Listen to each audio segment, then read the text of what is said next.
MTempleS Mission Report.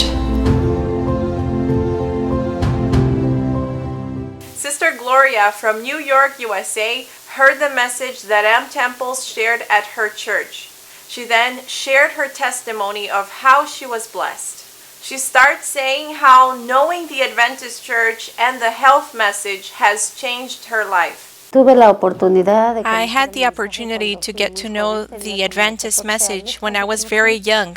I was about 14 years old, and I come from a very traditionalist family, a very Catholic family. But when the message reached me, it transformed my life, and I started studying a lot. I wasn't baptized right away. I studied for about 3 years, and one of the things that caught my attention was the health reform. And this was what helped me to correct a lot of habits.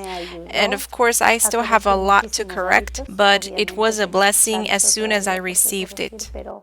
Fue una bendición tan pronto como lo recibí. She then tells us how the message that MTempleS shared impacted her.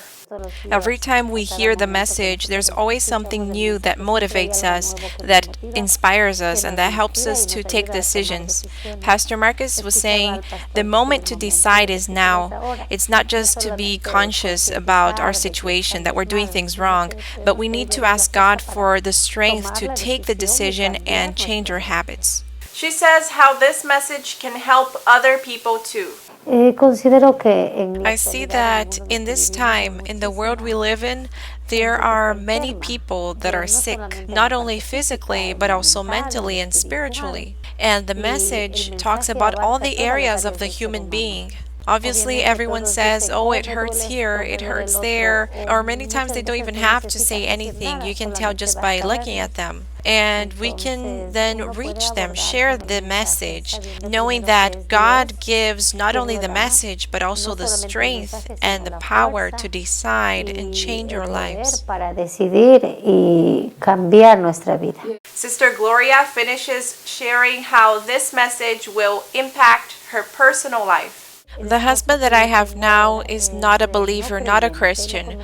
I met him here, but for some reasons he left the church.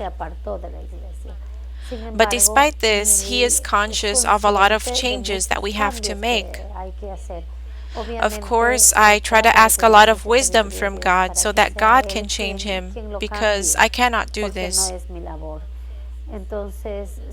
And so, especially on the decision of how to guide our children in how they eat, for example, in the habits of sleep, on the Sabbath, but he respects a lot. And today's message gives me the strength, the motivation to know that the good fight of faith goes on, it continues. Because many times we get accommodated, oh, everyone does this, or oh, it's not that bad. And as we let little things slide, then afterwards things really don't seem bad, they don't look wrong apparently. But praise the Lord, because he gives us the opportunity, he reminds us that we have to continue, we have to advance.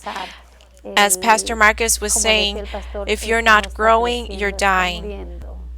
So praise the Lord, because the messages always touch the part of our lives that has the greatest need, always. Praise the Lord.